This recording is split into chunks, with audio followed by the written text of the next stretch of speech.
नमस्कार, आप देख रहे हैं मनी 9। मैं हूं आपका होस्ट विपुल सिंह और स्वागत है आपका गोल्ड और सिल्वर की दुनिया के इस अनोखे शो गोल्ड सेंट्रल में। गोल्ड का भाव नई रिकॉर्ड ऊंचाई छू करके अब थोड़ा सुस्ता रहा है। यही हाल चांदी का भी है। भाव नई रिकॉर्ड ऊंचाई पर जाने के बाद हल्का करेक्ट हुआ है और कीमतों में अब ठहराव है। ऐसे में सोने और चांदी को लेकर के कई सवाल उठते हैं।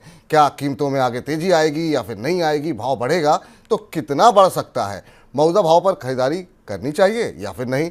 निवेश के लिए सोना बेहतर है या फिर चांदी? और सोने में निवेश करना है तो कौन सा विकल्प अपनाया जा सकता है? इन तमाम सवालों को लेकर के मनी 9 की टीम ने गोल्ड और सिल्वर को लेकर के एक सर्वे किया है और उस सर्वे में देश के 11 जाने माने ब्रोकरेज हाउसेस के विशेषज्ञों से इन सवालों का जवाब लिया गया। आज के गोल्ड सेंट्रल में मुख्य तौर पर हम गोल्ड और सिल्वर से जुड़े इस सर्वे पर ही बात करेंगे। इसके अलावा गोल्ड और सिल्वर की मार्केट से जुड़ी जो बाकी खबरें हैं उन पर तो चर्चा होगी ही होगी। तो आज के कार्यक्रम में क्या कुछ हम बताने वाले हैं, दिखाने वाले हैं, सबसे पहले ऑन द शो पर नजर डालते हैं। गोल्ड सिल्वर पर आएगा मनी 9 का सर्वे। जी हाँ, सोने चांदी का क्या है हाल और क्या होगा भविष्य, इन तमाम पहलुओं को छूता हुआ हमारा महत्वपूर्ण एक्सक्लूसिव सर्वे देखना मत भूलिए। इस कार्यक्रम को आखिर तक आप बने रहिए। रिजर्व बैंक ने कितना सोना खरीदा है, क्या इस समय आरबीआई की स्ट्रेटजी चल रही है, क्या वाकई में खरीदा जा रहा है, कितना खरीदा जा रहा है, इस तमाम आंकड़े आपको अब से हम थोड़ी देर में बताने वाले हैं। और सोने का उत्पादन कितना घटा है, जी हाँ, क्या कुछ ये आंकड़े कह रहे हैं, इस पर भी होगी विस्तार पूर्वक से बातचीत। और अब इस तमाम विषय पर बातचीत करने के लिए, गोल्ड और सिल्वर से जुड़े तमाम सवालों के जवाब जानने के लिए हमारे साथ ऑगमेंट गोल्ड की हेड रिसर्च रनीशा चिरानी जी जुड़ चुकी हैं। रनीशा जी, बहुत बहुत स्वागत है आपका। गोल्ड और सिल्वर को लेकर के जो सर्वे हुआ है, रनीशा जी आपकी राय भी उसमें शामिल है। उनसे सर्वे पर बात करने से पहले गोल्ड और सिल्वर बाजार पे जरा जो महत्वपूर्ण खबरें हैं उस पर जरा हम बातचीत कर लेते हैं। हाल ही में वर्ल्ड गोल्ड काउंसिल ने गोल्ड को लेकर के अपनी तिमाही रिपोर्ट जारी की है। रिपोर्ट में कहा गया है कि मार्च तिमाही के दौरान वैश्विक स्तर पर खदानों से सोने के उत्पादन में गिरावट आई है। मार्च तिमाही के दौरान खदानों से 893 टन सोने की सप्लाई हुई है, जो कि 4 तिमाही में सबसे कम सप्लाई है। इससे पहले दिसंबर तिमाही के दौरान करीब 940 टन सोने की सप्लाई हुई थी। हालांकि 2023 की मार्च तिमाही से तुलना करें तो इस साल मार्च तिमाही में खदानों से सप्लाई करीब 4% बढ़ी है। पिछले साल मार्च तिमाही में खदानों से 855 टन सोने की सप्लाई देखने को मिली थी। अब सवाल यहाँ पर रनीशा जी आपसे ये होगा कि आगे चल करके खदानों से गोल्ड की सप्लाई को लेकर के आप क्या आउटलुक देख रही हैं, क्या भविष्य देख रही हैं? जी नमस्कार। जैसे आपने बताया कि जिस तरह से डब्ल्यूजीसी की रिपोर्ट आई है फर्स्ट क्वार्टर ऑफ 2024 की, उसमें बताया गया है कि माइन सप्लाई ओवरऑल देखा जाए तो फर्स्ट क्वार्टर में ये हाईएस्ट लेवल का है। अब देखिए तो ओवरऑल जिस तरह से गोल्ड का जो सप्लाई आता है दो तरीकों से आता है। 75% सप्लाई जो आता है वो माइन सप्लाई से आता है एंड 25% जो है वो स्क्रैप सप्लाई से आता है इंडिया में और पूरे वर्ल्ड में। आप ये स्टैटिस्टिक्स है। तो इस बार जो माइन सप्लाई थोड़ी बहुत बड़ी है, ये इट इज बिकॉज चाइना से, गाना से और कनाडा से प्रोडक्शन बढ़ा है एंड हम आगे के क्वार्टर्स को थोड़ा बहुत सरपास भी किया है। गोल्ड की रिसाइकलिंग भी काफी बढ़ी है पिछले क्वार्टर में, क्योंकि प्राइसेस बढ़ गई है तो ज्यादा स्क्रैप गोल्ड मार्केट में आया है। मुझे लगता है कि ओवरऑल काफी ये सप्लाई जो है बढ़ सकती है इस साल, क्योंकि जो गोल्ड का कॉस्ट ऑफ प्रोडक्शन है, जिसको all in all sustainable cost कहते हैं, वो है $1350 के आसपास। तो जो माइनर्स हैं काफी प्रॉफिटेबल है, उनको ₹1000 ज्यादा प्राइस में वो बेच सकते हैं मार्केट प्राइस पे। तो माइन सप्लाई एक्सपेक्टेड है कि ये साल लगातार बढ़ती रहेगी एंड प्रोडक्शन लेवल्स भी हाई रहेंगे। ठीक। इस बीच भारत के केंद्रीय बैंक आरबीआई ने मार्च तिमाही के दौरान कुल 19 टन सोने की खरीद की है। 2023 के दौरान आरबीआई ने पूरे साल में सिर्फ 16 टन सोना खरीदा था और इस साल 3 महीने में ही खरीद पिछले पूरे साल से ज़्यादा हो गई है। इस साल मार्च तिमाही के दौरान सिर्फ भारत के केंद्रीय बैंक ने ही सोना खरीदा नहीं है, बल्कि दुनिया भर के अधिकतर केंद्रीय बैंकों ने अपनी खरीद बढ़ाई है। मार्च तिमाही के दौरान केंद्रीय बैंकों की कुल गोल्ड खरीद करीब 290 टन रही। इसमें चीन के केंद्रीय बैंक का अहम योगदान देखने को मिल रहा है। रनीशा मैम, आपसे ये समझना चाहेंगे कि केंद्रीय बैंकों की जो सोने की लगातार खरीद है, क्या अभी कंटिन्यू होता हुआ दिखाई देगा? जिस तरीके से हम देख रहे हैं दुनिया भर में थोड़ा तनाव भी बढ़ता हुआ दिखाई दे रहा है, और ख़ासतौर से अगर भारत की बात करें तो रिजर्व बैंक की जो खरीद है वो भी क्या कंटिन्यू होती हुई दिखाई दे रही है? जी, सेंट्रल बैंक बाइंग एक ऐसा रीजन है जिसकी वजह से गोल्ड की प्राइसेस सपोर्टेड है पिछले 2 सालों से इनफैक्ट। एंड पिछले 2 साल से हमने देखा है 1,000-1,100 टन जितना सेंट्रल बैंक बाय कर रही है पूरे साल में। और अगर फर्स्ट क्वार्टर में जिस तरह से आपने नंबर बताया कि 290 टन जितना हुआ है, इस साल भी एक्सपेक्टेड है कि 1100-1200 टन जितना सेंट्रल बैंक का बाइंग आ सकता है। अगेन रिकॉर्ड बाइंग रहेगा। ये सिर्फ इंडिया ही नहीं, जो इमर्जिंग मार्केट की कंट्रीज है उनकी सेंट्रल बैंक लगातार गोल्ड में बाइंग कर रही है। जैसे टर्की और चाइना है, इंडिया है, कजाकिस्तान है, ये लगातार गोल्ड में रिजर्व्स में अपना फॉरेक्स रिजर्व्स को डाइवर्सिफाई कर रहे हैं। सबसे बड़ा जो नंबर आ रहा है वो है चाइना से। लगातार उनकी होल्डिंग्स बढ़ रही है क्योंकि वो चाहते हैं कि अपने रिजर्व्स को डाइवर्सिफाई करें। और पिछले 20 सालों में उन्होंने उन्होंने डॉलर के जो ट्रेजरी बॉन्ड्स हैं वो बेचकर गोल्ड की होल्डिंग बढ़ाई है। 2004 में अगर आप देखें तो जो डॉलर गोल्ड बॉन्ड्स की जो होल्डिंग्स थी वो लगभग 75% थी उनके रिजर्व्स में। फिर 2014 में वो घट के लगभग 58% हो गई और अभी वो घट के सिर्फ 25% है। तो चाइना के पूरे फॉरेक्स रिजर्व्स में सिर्फ 25% डॉलर रिजर्व्स हैं। बाकी जी दूसरी करेंसीज और गोल्ड जैसी चीजें हैं। गोल्ड की होल्डिंग्स बढ़ी है लगभग 3.5% से 4.5% पिछले 1 साल में। तो इस तरह सारी सेंट्रल बैंक्स डाइवर्सिफाई कर रही है अपने रिजर्व्स को। वो एक ही करेंसी पर डिपेंडेंट नहीं रहना चाहती। और जिस तरह से यूएस की डेट लेवल्स बढ़ती जा रही है, तो कोई भी कंट्री नहीं चाहता कि ऐसी करेंसी इन्वेस्टेड रहे। और जी जिस तरह से आरबीआई ने अपने रिजर्व्स बढ़ाए हैं, यस लगातार हम देख रहे हैं 40-50 टन पिछले 4-5 सालों से बाइंग बढ़ रही है आरबीआई की। और इस साल भी एक्सपेक्टेड है कि इनफैक्ट वो ज्यादा ही बाय करेंगे कि फर्स्ट क्वार्टर में ही उन्होंने ऑलरेडी जैसे आपने बताया 19 टन तो बाय कर चुके हैं। तो एक्सपेक्टेड है कि शायद वो 60-70 टन भी इस बार बाय करें। सारे इमर्जिंग मार्केट की जो कंट्रीज हैं यही कर रही है, अपना गोल्ड होल्डिंग्स बढ़ा रही है और डॉलर की होल्डिंग्स कम कर रही है। जी। इस बीच ऐतिहासिक ऊंचाई पर भाव होने के बावजूद भारत में जनवरी मार्च तिमाही में सालाना आधार पर सोने की मांग में 8% की बढ़ोतरी दर्ज की गई। वर्ल्ड गोल्ड काउंसिल यानी कि WGC के मुताबिक सोने की मांग इस दौरान 136.6 टन रही है। पिछले साल जनवरी मार्च तिमाही में सोने की मांग 126.3 टन दर्ज की गई थी। भारत में सोने की कुल मांग में से गोल्ड ज्वेलरी की मांग 4% बढ़कर के 95.5 टन दर्ज की गई, जबकि पिछले साल जनवरी मार्च की अवधि में ज्वेलरी की मांग 91.9 टन थी। आरबीआई की ओर से खरीदारी बढ़ने से भी मांग में बढ़ोतरी दर्ज की गई है। जनवरी मार्च में मूल्य के आधार पर भी सोने की सालाना मांग 20% बढ़कर के 75,470 करोड़ रुपए दर्ज की गई। मैम, रेट बढ़ रहे हैं लेकिन डिमांड कम नहीं हो रही, इसकी खास वजह आप क्या मान रही हैं और क्या आगे भी ये जो डिमांड बनी हुई है वो कंटिन्यू होती हुई दिखाई दे रही है आपको? जी, हम जितना गोल्ड इंपोर्ट करते हैं लगभग 800 टन जितना, तो उसमें से जो ज्वेलरी डिमांड आती है वो लगभग 550 से 600 टन जितनी आती है। मतलब 75% हमारा जो गोल्ड का इम्पोर्ट है वो ज्वेलरी में सेल होता है या कन्वर्ट हो जाता है। इंडियंस को काफी फ्लॉन्ट करना अच्छा लगता है ज्वेलरी। सो ज्वेलरी सबसे बड़ा कंपोनेंट है डिमांड का। सो जिस तरह से प्राइसेस बढ़ी है, तो फर्स्ट क्वार्टर में इतना प्राइसेस नहीं बढ़ी थी। तो people were getting used to it और gradually buying अच्छी थी। बट यस, मार्च अप्रैल में हमने देखा है कि डिमांड थोड़ी लैकलस्टर रही है क्योंकि रिकॉर्ड प्राइसेस पे अभी तक लोग एडजस्ट नहीं हुए हैं। और पर अभी आप देखिए मई मंथ में जिस तरह से थोड़ा 5 से 6% करेक्शन आया है प्राइसेस में, ग्रेजुअली डिमांड पिकअप हो रही है। लोग लाइट वेट ज्वेलरी एटलीस्ट लेना स्टार्ट कर रहे हैं या फिर लो कैरेटेज ज्वेलरी है 18 कैरेट लेना पसंद कर रहे हैं। सो वो अक्षय तृतीया है इस महीने में, काफी वेडिंग्स है, तो मई मंथ में हम फिर से देख रहे हैं कि अच्छी डिमांड आ रही है। आई थिंक ओवरऑल ये साल काफी अच्छा रहेगा 2024। और मुझे लगता है फिर से हम 800-900 टन जितना फिर से डिमांड रह सकती है इस साल भी। तो गोल्ड की प्राइसेस कुछ भी हो, ग्रेजुअली लोग एडजस्ट हो जाते हैं एंड वेट करते हैं हर डिप्स पे बाय करने के लिए।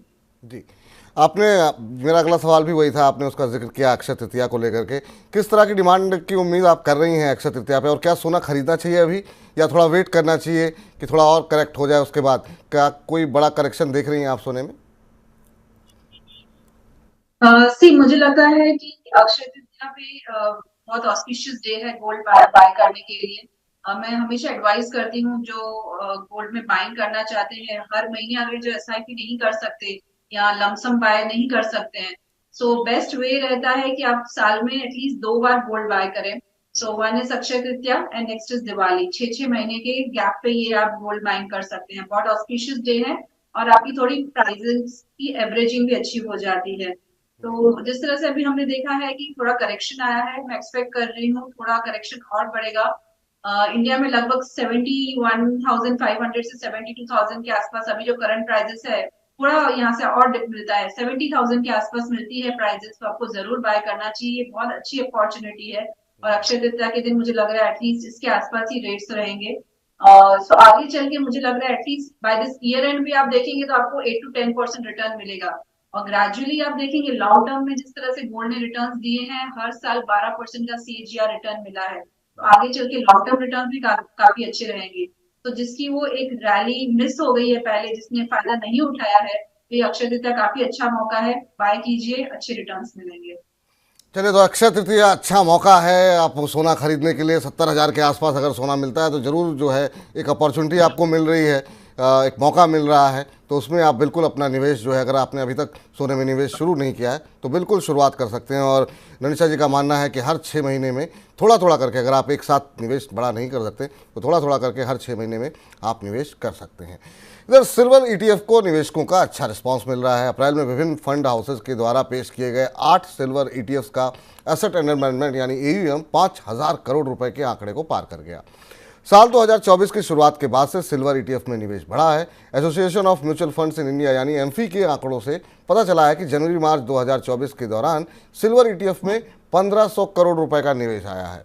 मार्च में घरेलू म्यूचुअल फंड द्वारा पेश किए गए गोल्ड ETFs का AUM पहली बार 31,000 करोड़ रुपए से ज़्यादा दर्ज किया गया है। मैम, क्या निवेश के लिए, चूँकि आपने कहा थोड़ा थोड़ा, बहुत सारे लोग इतने महंगे सोने पे निवेश नहीं कर सकते हैं, अगर उनको 10 ग्राम भी लेना हो तो पूरा बजट कई बार गड़बड़ हो जाता है, तो क्या ये एक अच्छा विकल्प है कि अगर आप 5,000 7,000 कुछ भी डालना चाहते हैं तो क्या ETF के माध्यम से जाना ठीक रहेगा? और चांदी के लिए खासतौर से, चूँकि चांदी में हम देख रहे हैं काफ़ी इंटरेस्ट बढ़ा है, तो क्या चांदी का ETF बेहतर विकल्प हो सकता है निवेश के लिए? यस, चांदी में आपने जिस तरह से बताया है काफी इंटरेस्ट आने लगा है अभी ग्रेजुअली, कि 10-11 साल के कंसोलिडेशन के बाद फाइनली चांदी में एक बड़ी मूवमेंट आई है। जो हर साल 8-9% जितना रिटर्न दे रही थी कमोडिटी, अभी फाइनली हमने देखा एक ब्रेकआउट आया $26-27 के ऊपर एंड देन $30 को टच किया एंड इंडियन टर्म्स में ऑलमोस्ट 86,000 का हमने हाई आते हुए देखा। मुझे लग रहा है कि इंडिया में जिस तरह से हमारे पास चांदी में इन्वेस्ट करने के लिए काफी कम ऑप्शंस हैं। अगर किसी को डिजिटली इन्वेस्ट करना है तो एक डिजिटल सिल्वर है एंड सिल्वर ETF है। सो अगर आपका शॉर्ट टर्म सिनारियो है कि आप शॉर्ट टर्म में ही चांदी के प्राइसेस का फायदा उठाना चाहते हैं, तो फिर आप ये FNO में ट्रेड कर सकते हैं। बट अगर medium to long term investment आपको करना है तो silver ETF and digital silver both are very good options. और क्योंकि चांदी एक ऐसी कमोडिटी है जिसको आप होल्ड करके रखना थोड़ा मुश्किल है, क्योंकि अगर आपको 1 किलो चांदी लेना है, 75 to 80,000 के आसपास जो प्राइसेस है, उसको लेकर रखना, storage is a big concern. So digital means में बाय करना चांदी में एक बेटर ऑप्शन रहता है, आपको सेफ्टी एंड स्टोरेज का प्रॉब्लम नहीं रहता। तो आई वुड डेफिनेटली से कि ये SIP जरूर करना चाहिए। चांदी में लमसम इन्वेस्टमेंट से बेटर है कि SIP कीजिए सिल्वर ETF में या डिजिटल सिल्वर में, तो आपका ग्रेजुअली प्राइसिंग जो है काफी अच्छी रहेगी एंड आपको लॉन्ग टर्म रिटर्न्स भी अच्छे मिलेंगे। मुझे लगता है अभी यहाँ से काफी जगह बाकी है चांदी को ऊपर जाने में, इनफैक्ट गोल्ड को आउटपरफॉर्म भी कर सकती है चांदी। जी, चलिए, अब गोल्ड और सिल्वर के बाजार की कुछ महत्वपूर्ण खबरों के बाद अब जरा शुरुआत करते हैं गोल्ड और सिल्वर को लेकर के मनी 9 के सर्वे की बात करते हैं। इस सर्वे में हमने देश के 11 प्रमुख ब्रोकिंग हाउसेस के रिसर्च एनालिस्टों से बात की। हमने Reliance securities, HDFC securities, Motilal Oswal, KDI advisory, Religare broking, Prithvi Finmart, Augmont gold, SMC global और शेर खान ब्रोकिंग जैसे दिग्गज ब्रोकरेज हाउसेस का नज़रिया जाना और एक एक करके हमने तमाम वो महत्वपूर्ण सवाल पूछे जो कि सोने और चांदी से जुड़े हुए काफ़ी महत्वपूर्ण होते हैं। ये तमाम वो नाम हैं जो कि बड़े दिग्गज ब्रोकरेज हाउसेस के नाम हैं, जो जिनसे हमने तमाम विषयों को लेकर के बातचीत की है। तो अब एक एक करके उन सवालों को लेकर के आते हैं और क्या जवाब मिला है हमें और क्या कुछ कह रहे हैं एक्सपर्ट, वो अब जानने की कोशिश करते हैं। पहला सवाल जो हमने पूछा वो ये था कि मौजूदा भाव पर सोना खरीदना चाहिए या फिर नहीं खरीदना चाहिए।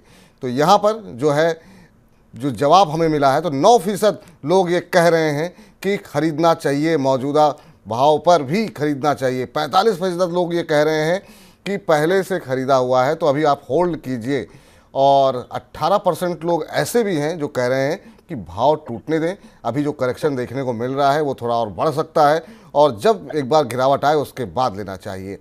और 28% लोग, एक बड़ी संख्या है, जो ये कह रहे हैं कि भाव काफ़ी ऊपर हो चुके हैं, तो उनका कहना ये है कि अभी खरीदे नहीं, अभी बेचने का वक्त आ गया है। अब ये काफ़ी महत्वपूर्ण बात है, यहाँ पर ये आंकड़े अपने आप में जो है काफ़ी कुछ कह रहे हैं। रनिशा जी, आपसे जानना चाहेंगे, एक तो कह रहे हैं ज़्यादातर लोग होल्ड करने के लिए, खरीदने के लिए 9% लोग कह रहे हैं, अभी जो हमारे सर्वे के आंकड़े कह रहे हैं। आप क्या कह रही हैं, अभी क्या करना चाहिए? क्या मौजूदा भाव पर खरीदें, थोड़ा वेट करें, या फिर आपको लगता है करेक्शन के बाद खरीदना चाहिए? जिनके पास पुराना सोना है उन्हें क्या करना चाहिए? से आप ओवरऑल अगर गोल्ड के फंडामेंटल्स, टेक्निकल, सब तरह के एनालिसिस एंड रिसर्च देखेंगे तो मेनली 4 रीजंस हैं जिसकी वजह से प्राइसेस इतनी बढ़ी है। सबसे पहला था कि जियोपॉलिटिकल टेंशन से, सेकंड हमने देखा कि सेंट्रल बैंक बाइंग थी, तीसरा था कि जो यूएस की डेट लेवल्स है वो लगातार बढ़ी है, वो एक कंसर्न है कि आगे चल के डेट क्राइसिस आ सकता है, और चौथा है कि चाइना से काफी रिटेल बाइंग आई है इस बार। तो इन चारों फैक्टर्स को देखें तो चारों फैक्टर्स अभी भी कंटिन्यू है, सिर्फ एक के सिवाय, जहां पे हमने देखा है कि रशिया और सॉरी इजराइल एंड ईरान की जो जियोपॉलिटिकल टेंशन है वो थोड़ी बहुत थम गई है, थोड़ा सीज फायर हुआ है इस वजह से। बाकी के फैक्टर्स अभी भी कंटिन्यू है। मुझे लगता है लॉन्ग टर्म अभी भी गोल्ड कंटिन्यू रहेगा अपने बुल ट्रेंड में, यस, बट थोड़ा शॉर्ट टर्म में करेक्शन आ सकता है, क्योंकि जिस तरह से फेड का जो स्टैंड है वो थोड़ा हॉकिश हो गया है। वो कह रहे थे जैसे इस साल की शुरुआत में कि 6 रेट कट्स आ सकते हैं, अभी वो के सिर्फ 1 रेट कट हो चुका है, वो भी सितंबर में आएगा। तो ये एक फैक्टर है जो प्राइसेस को थोड़ा नीचे आएगा। मेरी एडवाइस ये रहेगी, डिप्स पे बाय कीजिए, मई महीने में आपको डिप्स मिलेंगे और एक अच्छी बाइंग अपॉर्चुनिटी मिलेगी। सो डिप्स पे बाय करना मैं एडवाइस करूंगी अराउंड 70,000 के आसपास, जैसे मैंने बताया, और डॉलर टर्म्स में अराउंड 2200 से 2250 डॉलर्स के आसपास। तो कोई भी गिरावट में खरीदारी की सलाह, एक बार सर्वे जरा फिर से दिखा दीजिए। तो यहाँ पर निशा जी का कहना ये है गिरावट में खरीदें, जिसके बारे में तमाम लोग जो है वो वकालत करते हुए दिखाई दे रहे हैं। मौजूदा भाव पे थोड़ा सा हो सकता है अभी ना खरीदें, चलिए, और यहाँ पर भाव टूटने दें उसके बाद खरीदें, ये कहना है रनिशा जी का। तो 18% लोगों में वो शामिल हैं, और 18% क्यों, बल्कि जो लोग कह रहे हैं होल्ड करने के लिए, वो भी यही कह रहे हैं कि अभी होल्ड करके रखें, नई बाइंग ना करें, थोड़ा नीचे आए तब ले लें। तो ज़्यादातर जो है हम देख रहे हैं कि करीब करीब 65-63% लोगों का ये मानना है कि अगर है तो होल्ड करें, नहीं तो भाव टूटने के बाद खरीदें। ये सलाह यहाँ पर निकल के आती है। 70,000 का लेवल बताया गया है रनिशा जी की तरफ से। चलिए, ये बात रही सोने की। अब जरा बातचीत कर लेते हैं चांदी को लेकर के, अगला सवाल लेकर के आते हैं। और दूसरा सवाल जो हमने अपने सर्वे में पूछा कि आखिर में करंट लेवल पे क्या चांदी खरीदें या फिर नहीं, क्या कहते हैं हमारे आंकड़े कह रहे हैं 18% लोग ये कह रहे हैं कि खरीदिए, अभी भी खरीद सकते हैं। 46% लोग, यहाँ पर भी सोने जैसा ही हाल, पहले से ख़रीदा हुआ है तो होल्ड करें। 18% यहाँ पर भी कह रहे हैं कि थोड़ा करेक्शन अभी ड्यू है, थोड़ा करेक्ट हो जाने दें उसके बाद बेचना चाहिए। प्रॉफिट बुक करने के लिए महज 18% लोग कह रहे हैं कि कभी खरीदने का समय नहीं है, अगर है आपके पास तो आप चाहें तो अपना मुनाफा वसूल कर सकते हैं। मैम, ये सर्वे के आंकड़ों के मुताबिक लगभग गोल्ड जैसा हाल यहाँ पर दिखाई दे रहा है, आपका व्यू क्या है इसको लेकर के? अभी करंट लेवल पे खरीदना चाहिए या गोल्ड की तरह ही थोड़ा करेक्शन आता है उसके बाद एंट्री करनी चाहिए? थोड़ा अंडर परफॉर्म किया है चांदी ने सोने के मुकाबले, क्या आगे जो है ये आउट परफॉर्म कर सकता है क्या? जी, मुझे लगता है सिल्वर करंट रेट से भी काफी अच्छी लेवल से बाय करने के लिए, जो 80,000 81,000 के आसपास ट्रेड हो रही है प्राइसेस, वेट करेंगे भी तो थोड़ा बहुत आपको 1,000 नीचे मिलेंगे, बट आई थिंक ये भी काफी अच्छे लेवल से बाइंग कर सकते हैं। जिस तरह से सोलर डिमांड कंटिन्यूअसली सिल्वर की प्राइसेस को सपोर्ट कर रही है, और पिछले 3 सालों से हम देख रहे हैं कि ये डेफिसिट मार्केट में है, तो लगातार मुझे लग रहा है कि सिल्वर में सपोर्टेड ही रहेंगी प्राइसेस, ज्यादा डिप्स नहीं आएंगे। $26 जो एक इम्पोर्टेंट सपोर्ट लेवल है, एंड इंडियन टर्म्स में अराउंड 78,000 के नीचे में नहीं लगता मुझे कि प्राइसेस ज्यादा नीचे जानी चाहिए। सो करंट प्राइसिंग पे भी आप लमसम बाइंग कर सकते हैं, एसआईपी कर सकते हैं, whatever way you want, gradually मुझे लग रहा है कि हम 1-2 सालों में सिल्वर को 1 लाख तक जाते हुए देखेंगे।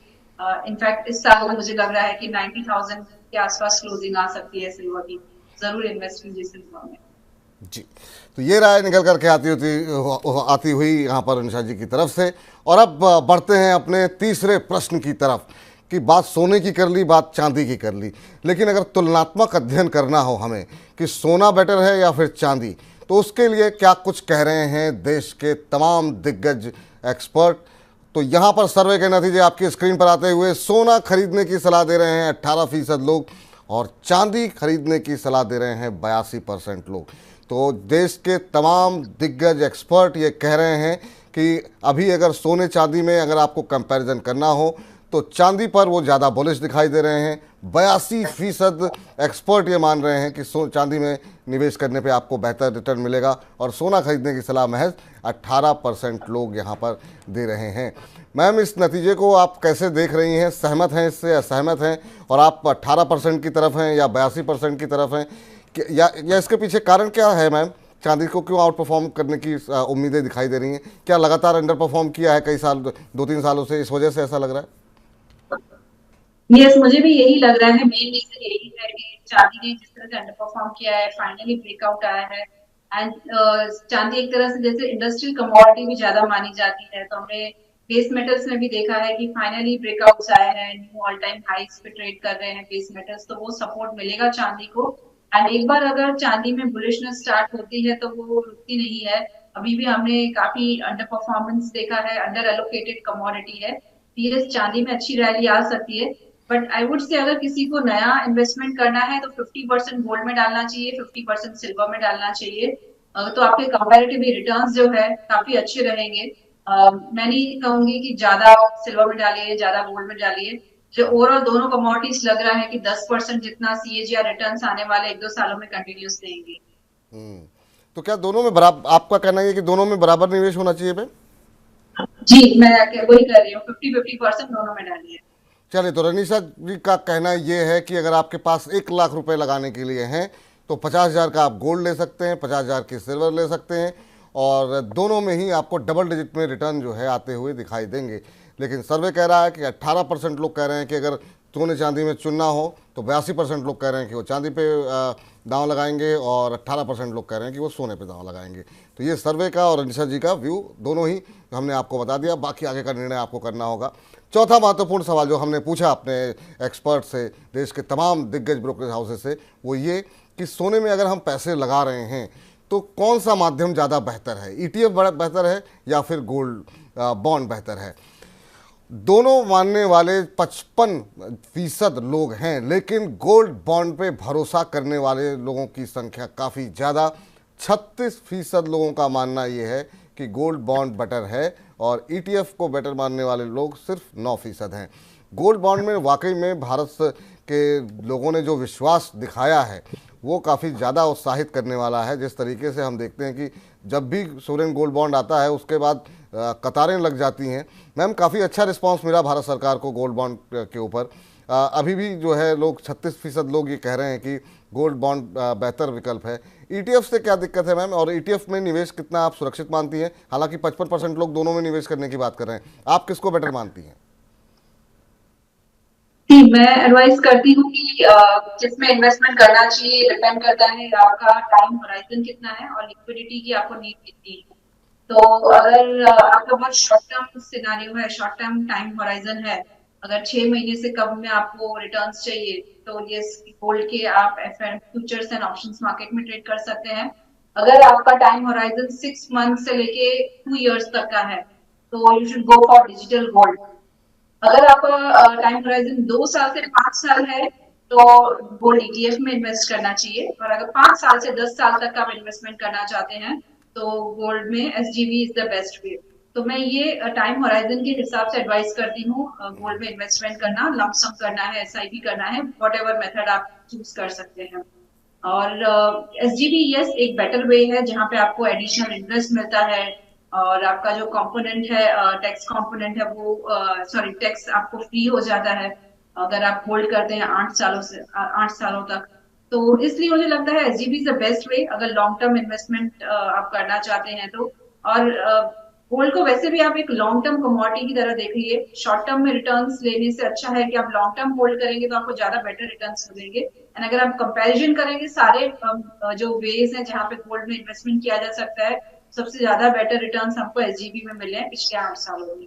So yes, I would also go for SGB, but long term के लिए। शॉर्ट टर्म के लिए मैंने दूसरे जैसे बताई चीजें वहां पे आप कर सकते हैं। चलिए, तो ये दुविधा जो है हमारे दर्शकों के लिए भी काफ़ी आसान कर दी आपने कि देखिए, अगर आपको बिटिया की शादी के लिए पैसे अब जुटाने हैं और 8-10 साल बाद, 12 साल बाद शादी होनी है, या किसी विशेष ओकेजन के लिए, इवन निवेश के लिए भी अगर आप रख रहे हैं और 10-12 साल के बाद का कोई लक्ष्य आप रख रहे हैं, तो सॉवरेन गोल्ड बॉन्ड जो है वो काफ़ी बेहतर है। 2 से 5 साल का तक का नज़रिया है, ईटीएफ आपके लिए बेहतर है। और छोटी अवधि का नज़रिया है तो डिजिटल गोल्ड जो है वो आपके लिए बेहतर विकल्प है। और बहुत ही कम छोटी छोटी अवधि का नज़रिया है तो उसके लिए आप फ्यूचर एंड ऑप्शन में ट्रेड कर सकते हैं। तो अलग अलग आपको लक्ष्य तय करने होंगे कि आपको आखिर में उस निवेश का फल जो है पाना कब है। तो जब आपका समय पूरा हो, आपको अगर 12 साल के ऊपर चलना है तो आप बिल्कुल एसजीबी जो है वो सबसे बेहतर विकल्प है। चलिए मैम, अगला प्रश्न है चांदी को लेकर के। हमने जो दर्शकों से किया, अब हमने जो एक्सपर्ट से किया, वो ये था कि साल के अंत तक चांदी का भाव कहाँ तक जाता हुआ दिखाई दे रहा है। और देश के तमाम दिग्गज की जो राय निकल करके आई है वो 64% लोग ये मानते हैं कि 90,000 से 95,000 तक का भाव यहाँ पर देखने को मिल सकता है। नीचे की तरफ 80 से 85 तक का भाव जो है वो मानने वाले महज 18% लोग हैं। लेकिन ये मानने वाले लोग भी 18% हैं जो कि मानते हैं कि 1 लाख या उससे ऊपर भी चांदी जा सकती है। आप किसके तरफ हैं मैम?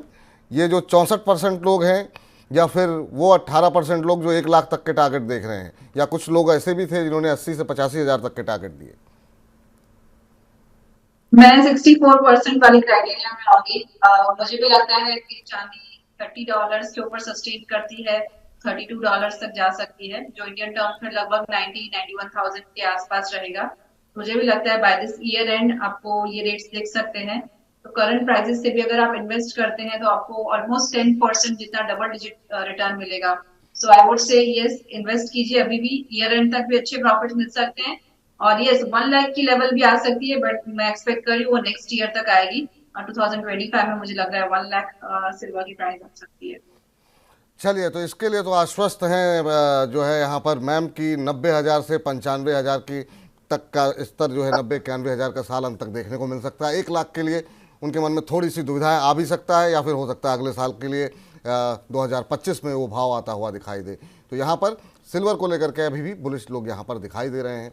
अब जब बात चांदी की हो गई है तो सोना कितना सोना है इस पर भी बात कर लेते हैं। और सोने को लेकर के भी हमने सवाल किया और कि साल के अंत तक सोने का भाव किस दिशा में जाता हुआ दिखाई देगा। तो आपको बता दें कि 55% लोगों का ये मानना है, एक्सपर्ट का ये मानना है कि 73,000 से 75,000 का स्तर यहाँ पर देखने को मिल सकता है। और 75 से 80 मानने वालों की संख्या भी 36% के आसपास है। 80% से ज़्यादा 9% लोगों का मानना है कि 80,000 से भी ज़्यादा का भाव देखने को मिल सकता है। ये सारे भाव तो आपको स्क्रीन पर दिख रहे होंगे कि ये प्रति 10 ग्राम का भाव यहाँ पर बताया जा रहा है। 73 से 75 सबसे ज़्यादा लोगों का मानना है 55%। 75 से 80 36% लोग ये मान रहे हैं कि 80 तक का भी भाव देखने को मिल सकता है। लेकिन ऐसे लोग भी हैं जो 80,000 से ज़्यादा का भाव देख रहे हैं साल के अंत तक। मैम, आपको क्या लग रहा है, क्योंकि ये जो करेक्शन देखने को मिल रहा है ये कहीं बड़ा करेक्शन तो नहीं होगा? क्या दिशा दिखाई दे रही है आपको और आप किसके साथ हैं? मुझे लग रहा है ये करेक्शन बहुत शॉर्ट टर्म रहेगा। जिस तरह से ये रैली काफी ओवर हीटेड हो चुकी थी, ओवर बॉट हो चुकी थी, एंड जिस तरह से जियोपॉलिटिकल टेंशन थोड़े बहुत थम गए हैं तो हमने देख रहे हैं कि करेक्शन आ रहा है। जैसे ही नेक्स्ट ट्रिगर आएगा गोल्ड में, मुझे लगता है प्रीवियस हाई से हैं, तो आई वुड से कि $2450 के आसपास जो प्रीवियस हाई थे टूटते हैं तो हम $2550, $2600 तक भी प्राइसेस को जाते हुए देख सकते हैं, जो इंडियन टर्म्स में 76,000 77,000 तक भी प्राइसेस आ सकती है, हाई लगा सकती है। अगर नए कंसर्न्स आते रहते हैं तो ये प्राइस सस्टेनेबल रहेगी ईयर एंड तक। अदरवाइज मैं देख रही हूँ कि ईयर एंडिंग तक शायद हम गोल्ड को 75,000 के आसपास क्लोज होते हुए देखें। और जिस तरह से यूएस की डेट लेवल्स लगातार बढ़ रही है, $34 ट्रिलियन लगातार डेट बढ़ रहा है, उसका इंटरेस्ट पेमेंट बढ़ रहा है, तो सबसे बड़ा जो एक एलिफेंट इन द रूम जो बोलते हैं, सबसे बड़ी कंसर्न जो है फाइनेंशियल मार्केट्स के लिए, वो है यूएस का डेट। वो एक नया डेट क्राइसिस, नया फाइनेंशियल क्राइसिस ला सकता है। वो एक नेक्स्ट ट्रिगर होगा जो गोल्ड की प्राइसेस को सही मोमेंटम देगा। तो ओवरऑल व्यू बुलिश है। और डिप्स पे बाय करें, 1000-2000 पॉइंट भी अभी नीचे मिलता है तो बाय कर लीजिए, एसआईपी कीजिए, लमसम कीजिए, व्हाटएवर। ओवरऑल गोल्ड की प्राइसेस बढ़ने ही वाली है बाय दिस ईयर एंड 75,000। चलिए, तो प्राइसेस बढ़ने वाली हैं, कोई भी गिरावट हो वो खरीदारी का मौका है। और अगर एक बार अगर संभव हो तो ज़रा फटाफट सारी प्लेट्स के एक एक पॉइंट अगर चला दीजिए, ताकि जो लब्बो लुआब है इस आज की हमारी इस चर्चा का, वो हम दर्शकों को 10 सेकंड 20 सेकंड के अंदर समझा सकें कि आज की बातों का लब्बो लुआब निकला क्या है। मोटी मोटी बातें ये हैं कि जो है ये आप देख सकते हैं कि तमाम 11 ब्रोकरेज हाउसेस के जो तमाम दिग्गज थे उनसे हमने बातचीत की। जरा फटाफट जरा प्रश्न दिखा दीजिए। और यहाँ पर हमने एक एक सवाल जो महत्वपूर्ण आपके लिए हो सकता है, मौजूदा समय में सोना खरीदना चाहिए कि नहीं, इसमें 45% लोग कह रहे हैं कि अभी पहले से खरीदा है तो होल्ड करें और भाव टूटने पर फिर खरीदें। ये रेणुसा जी का भी मानना था कि अगर थोड़ा सा भी जो करेक्शन अभी आ रहा है उसमें आप खरीदारी करके चल सकते हैं, तो थोड़ा करेक्शन और होता है तो आप यहाँ पर खरीदारी करके चलें। इस बीच चांदी के बारे में भी हमने यही सवाल किया, तो यहाँ पर भी राय यही निकल करके आई है कि भाव थोड़ा सा और गिर जाए तो निश्चित रूप से खरीदारी करके चलें। लेकिन क्या कितना टूटना चाहिए, क्या यहाँ से और टूटेगा, ये सवाल जब हुआ तो लोगों का मानना है नहीं, अभी भी लोग बुलिश दिखाई दे रहे हैं गोल्ड और सिल्वर दोनों के ऊपर। और यहाँ पर जो है क्या स्थिति देखने को मिल रही है, सोने के लिए निवेश के लिए क्या बेहतर है, सोना कहने वाले 18% लोग हैं और चांदी कहने वाले 82% लोग। लेकिन रेणुसा जी का मानना है कि आपको दोनों में ही निवेश करना चाहिए, दोनों में ही आपको डबल डिजिट रिटर्न आता हुआ दिखाई देगा। और अगर 1 लाख रुपए आप लगा रहे हैं तो 50-50 हज़ार सोने और चांदी दोनों में ही आप लगा सकते हैं। कौन सा चीज़ बेहतर है अगर सोने में निवेश करना हो, गोल्ड बॉन्ड, ईटीएफ या दोनों? इसमें रेणुसा जी का मानना ये है कि अगर आप 10 साल से ऊपर की सोच रखने वाले निवेश कर रहे हैं तो आपको जो है गोल्ड बॉन्ड में निवेश करना चाहिए। सर्वे के अनुमान आपके सामने है। ईटीएफ में अगर आप तब निवेश करें अगर आपका 5 साल तक का नज़रिया है, और बाकी जो विकल्प हैं डिजिटल या फिर एफएनडो के, उसके लिए जब अगर आपका 1 साल से कम का नज़रिया है, 1 साल तक का नज़रिया है, तो वहाँ आप जो है निवेश कर सकते हैं। चलिए अगली प्लेट लेकर के आते हैं। चांदी का भाव क्या होगा, ये सबसे महत्वपूर्ण सवाल था। इसमें 90 से 95 हज़ार हो सकता है, ये 64% लोग मान रहे हैं। 80 से 85 हज़ार मानने वाले 18%, लेकिन 1 लाख से ऊपर मानने वाले भी 18% हैं। लेकिन रेणुसा जी का मानना ये है कि वो 64% के साथ जाएंगी और उनको लगता है कि ये भाव देखने को मिल सकते हैं। 1 लाख का भाव जो है वो 2025 में देखने को मिल सकता है। चलिए, साल के अंत तक सोने का भाव क्या होगा, वो मानने वाले 55% लोग ये मान रहे हैं कि 73 से 75 हज़ार के बीच में रह सकता है। 36% मान रहे हैं 75 से 80 हज़ार, और 80 हज़ार से ज़्यादा मानने वाले भी 9% लोग हैं। तो यहाँ से आपको अच्छे रिटर्न आते हुए दिखाई दे सकते हैं। तो कोई भी गिरावट हो, खरीदारी करके आप चल सकते हैं। रेणुसा जी, आज की इस चर्चा में आप जुड़ी, इस सर्वे में भी आपने पार्टिसिपेट किया और अपनी राय दी। बहुत बहुत शुक्रिया मैम। जब भी आप आती हैं हमारे दर्शकों को बहुत कुछ सीखने को, जानने को मिलता है, निवेश के नए नए गुण मिलते हैं। बहुत बहुत शुक्रिया आपका।